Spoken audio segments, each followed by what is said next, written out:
Halo, selamat pagi pemirsa, apa kabar Anda di pagi hari ini? Senang sekali saya Heri Oron kembali menjumpai Anda dalam Berita Papua. Sejumlah informasi dan berita aktual telah kami sajikan dalam tim redaksi kami. Berikut 3 berita utama yang akan kami sajikan untuk Anda.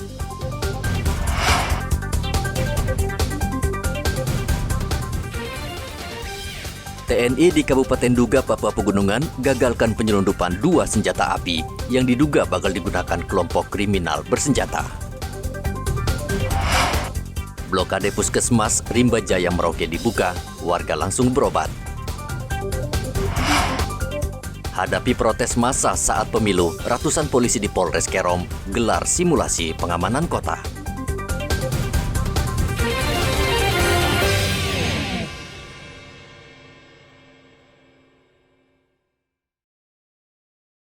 Satgas Yonif Mekanis 411 Pandawa menggagalkan penyelundupan senjata api dan logistik di Batas Batu, Distrik Kenyam, Kabupaten Duga, Papua Pegunungan. Kepala Penerangan Komando Gabungan Wilayah 3, Kolonel Gusti Nyoman Suryastawa menduga senjata api tersebut akan digunakan kelompok kriminal bersenjata untuk melakukan teror terhadap anggota TNI dan Polri, serta masyarakat menjelang 1 Desember mendatang. Senjata yang diselundupkan berupa 2 pucuk senjata api laras panjang jenis M4 dan jenis AR-15.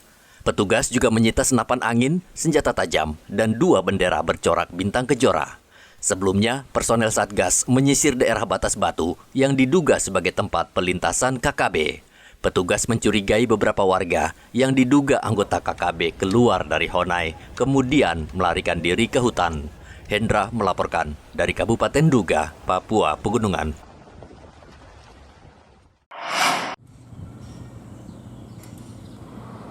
Polisi akhirnya membuka blokade yang menutup jalan masuk Puskesmas Rimba Jaya Merauke di Jalan Transwasur.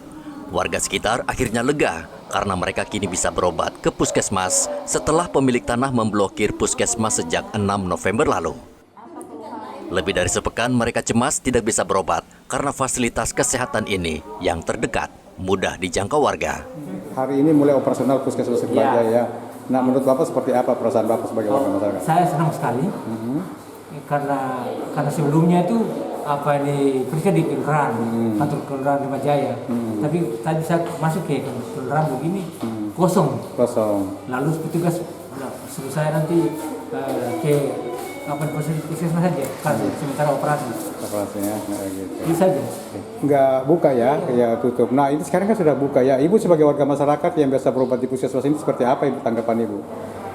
Ya, mudah-mudahan jangan ada yang bikin lemes lagi Pak. Kita bisa berobat yang baik. Ini tempat berobat ya. Sehat ya. Ibu cukup senang ya, gembira ya dibukanya kembali nih ya. Iya. Beroperasinya kembali Puskesmas Rimba Jaya karena Polres Merauke melakukan perundingan dengan pemilik tanah ulayat. Adanya pemalangan Puskesmas Rimba Jaya, ya. Kemarin kita sudah lakukan pembukaan palang karena kita melihat ini adalah pelayanan masyarakat. Jadi masyarakat juga butuh pelayanan kesehatan. Sehingga kalaupun kita tidak buka ini, kasihan masyarakat banyak yang membutuhkan pelayanan kesehatan kan, sehingga apabila ada permasalahan ini nanti dibicarakan, tapi intinya pelayanan tidak boleh terganggu ya, sehingga kemarin kita upaya untuk melakukan pembukaan yang paksa. Pemilik tanah ulayat menuntut pemerintah mengganti kerugian sebesar 15 miliar rupiah jika ingin puskesmas dan kantor dinas kesehatan bisa beroperasi kembali. Muhammad Ridwan melaporkan dari Merauke, Papua Selatan.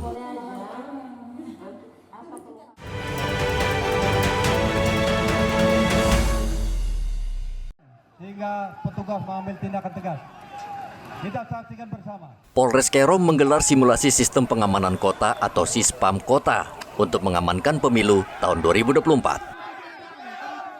Sispam Kota di lapangan Polres Kerom ini menampilkan kesiapan personel Polres Kerom mengawal rangkaian tahapan pemilu dari pengawalan logistik, pengamanan pada tahap pencoblosan, hingga menghadapi ancaman saat kerusuhan. Dari pengamanan siap dan dari penyelenggara juga pemilu juga siap. Ini memberikan gambaran kepada masyarakat, kepada penyelenggara pemilu, kepada eksternal masyarakat, perwakilan dari masyarakat yang ada dari instansi pemerintahan yang ada bahwa Polres Kerom siap untuk mengamankan pemilu 2023-2024 yang nanti memang pelaksanaan pemilihan untuk Pileg-Pilpres pada 14 Februari 2024. Namun setiap rangkaian kegiatan yang telah berjalan sampai dengan saat ini itu kita tetap lakukan pengamanan, kita selalu koordinasi dengan KPU dan Bawaslu. Anggota kami juga sudah ada yang melaksanakan pengamanan standby 24 jam baik di KPU dan Bawaslu untuk memberikan rasa aman kepada penyelenggara pemilu, dan juga kami memberikan himbauan kepada masyarakat untuk sama-sama kita menjaga keamanan yang sudah begitu baik di Kabupaten Kerom.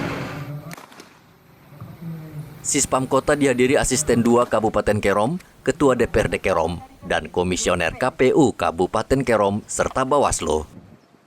Arthur melaporkan dari Kerom, Papua.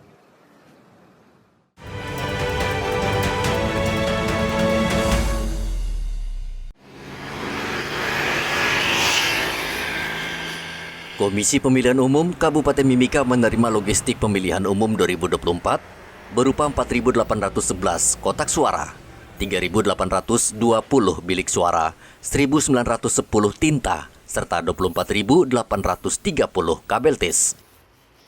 Kasubag Logistik KPU Mimika, Marwiyah, mengatakan setelah tiba seluruh logistik disortir oleh KPU dan ternyata ada 300 tinta yang rusak dan tidak bisa digunakan. Suara sudah masuk semua kotak suara, bilik suara juga sudah masuk, tinta juga sudah masuk dengan kabel tis. Tapi yang tinta itu ada rusak sekitar 300 lebih. Tidak, kayaknya dia tumpah. Tapi kan itu dianggap rusak ya. Kalau dianggap rusak, kalau tumpah begitu. Jadi kita sudah laporkan ke sana, jadi tinggal tunggu untuk ganti. Datang itu barang, datang itu ini tinta, kita sortir karena memang dari provinsi, dari pusat sudah ini diinstruksikan kalau lebaran datang langsung disortir supaya tahu ada kerusakan berapa begitu supaya bisa diganti lebih cepat sebelum ini kan jadi kita sudah adakan persortiran logistik untuk tinta. Semua sih sudah kita sortir termasuk kabel tis. Kalau kabel tis itu pas, kekurangannya cuma itu aja, cuma tinta. Kalau logistik kotak suara pas yang sesuai permintaan sudah pas, terus bilik suara juga sudah, terus kabel tis juga sudah pas, itu pas tidak ada kurang, tidak ada. Logistik yang sudah ada di gudang KPU Mimika masih kurang karena KPU masih menunggu surat suara yang sedang dicetak. Jika sudah lengkap, KPU akan mendistribusikan logistik ke seluruh TPS dan diutamakan TPS yang terjauh. Igobat Momolin melaporkan dari Mimika, Papua Tengah.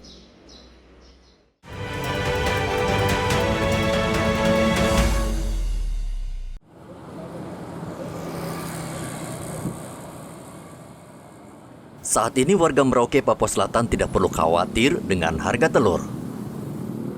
Stok yang melimpah menyebabkan harga telur di Merauke turun dan relatif lebih murah.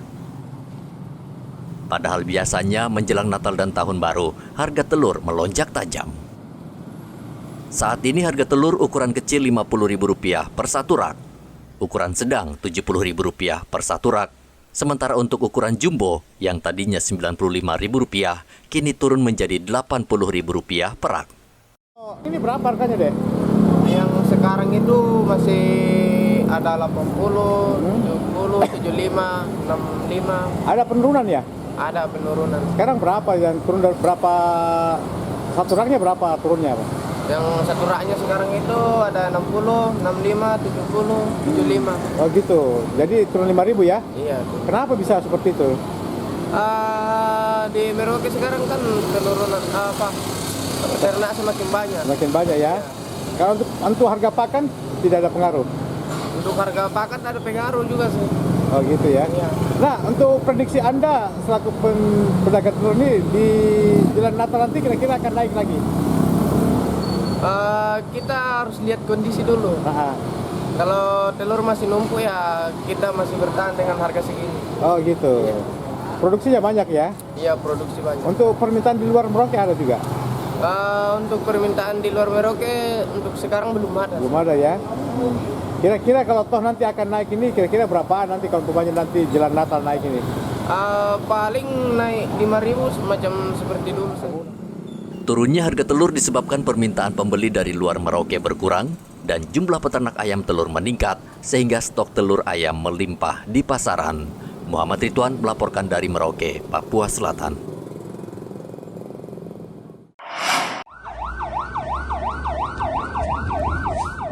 Dalam beberapa hari terakhir, pelayanan Dinas Pemadam Kebakaran mendapat kritik dan keluhan masyarakat di Merauke. Warga kerap menyalahkan damkar karena lambat tiba di lokasi kebakaran, sehingga banyak kasus kebakaran yang menyebabkan korban kehilangan harta benda, bahkan nyawa. Kepala Bidang Damkar Satpol PP Merauke, Doni Manuputi mengatakan, petugas damkar wajib mentaati prosedur standar operasi, yakni 15 menit setelah menerima laporan, petugas damkar harus sudah tiba di lokasi kebakaran. Namun menurut Doni, petugas damkar kerap berhadapan dengan jalan yang sempit sehingga sulit menembus lokasi kebakaran. Sementara Pemkab Merauke memiliki armada mobil damkar berukuran besar. Beberapa kendala saya biasa menemukan melihat damkar dalam operasional seperti dengan akses jalan yang tidak memadai, seperti apa ini Pak Doni? Yang jadi banyak yang masyarakat belum mengetahui bahwa mobil yang sekarang kita ini 6.000 liter, dia bukan masuk ke akses jalan lingkungan yang hanya 2 meter.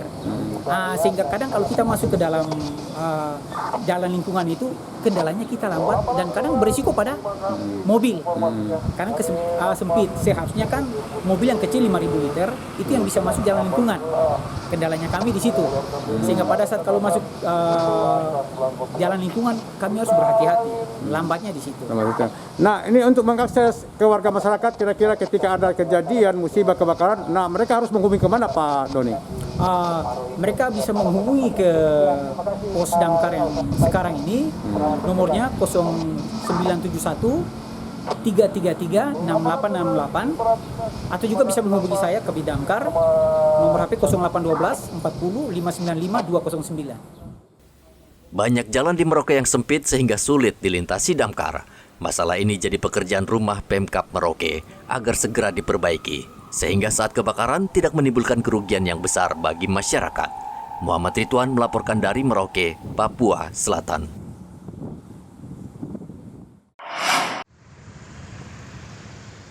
Masih banyak pemilik mobil mewah di Merauke yang kerap antre Pertalite atau BBM bersubsidi di SPBU.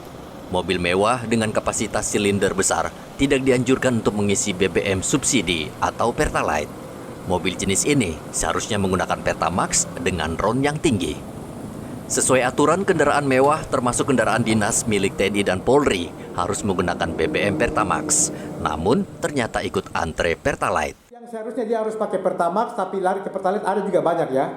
Kalau itu berarti tetap banyak yang ambil ya, karena sesuai dengan mau cari harganya agak murah ya, gitu. Artinya menurut Anda bahwa kesadaran ini belum ada ya? Belum ada. Kalau itu kita ada temukan hanya satu-satu saja yang tetap memakai Pertamax, yang mobilnya agak lebih lebih mewah kan? Lebih mewah ya?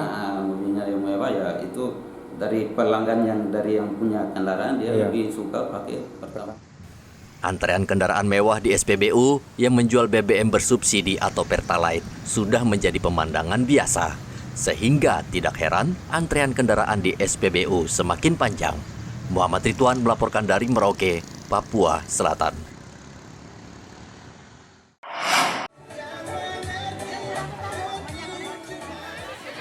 Pemkab Mimika melalui Dinas Ketahanan Pangan Kabupaten Mimika kembali menggelar pasar murah yang menjual berbagai bahan pokok yang dibutuhkan masyarakat. Pasar murah ini sudah 13 kali digelar Pemkab Mimika untuk meringankan beban ekonomi masyarakat akibat naiknya harga sejumlah bahan kebutuhan pokok. Kesempatan tidak disia-siakan warga yang langsung menyerbu gedung MNM Yoware Timika untuk memborong sejumlah kebutuhan pokok. Warga berharap Pemkab Mimika terus menggelar pasar murah karena sangat membantu warga mendapatkan bahan kebutuhan pokok yang murah.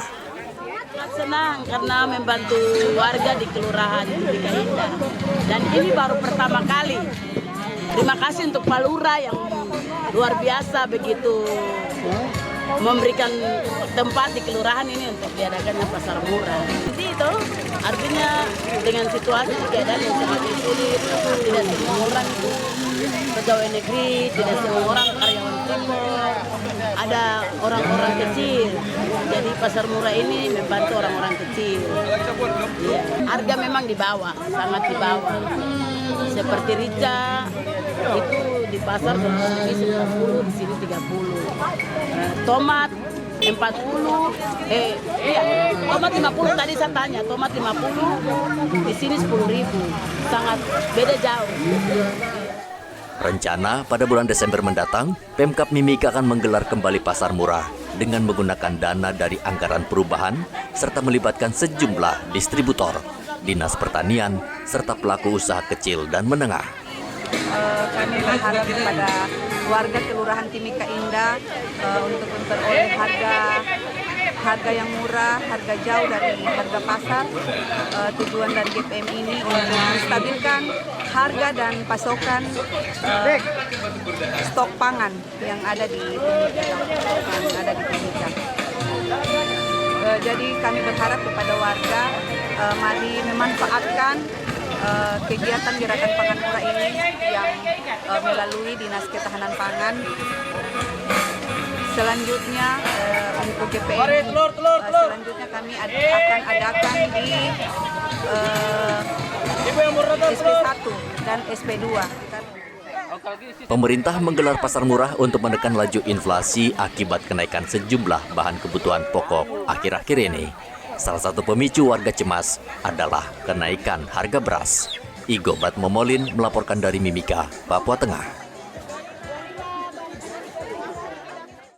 Pemirsa, informasi tadi mengakhiri jumpa kita dalam Berita Papua. Saya Heri Orun mewakili seluruh kerabat kerja yang bertugas mengucapkan terima kasih atas kebersamaan Anda. Selamat pagi, selamat beraktivitas, dan wanyambe.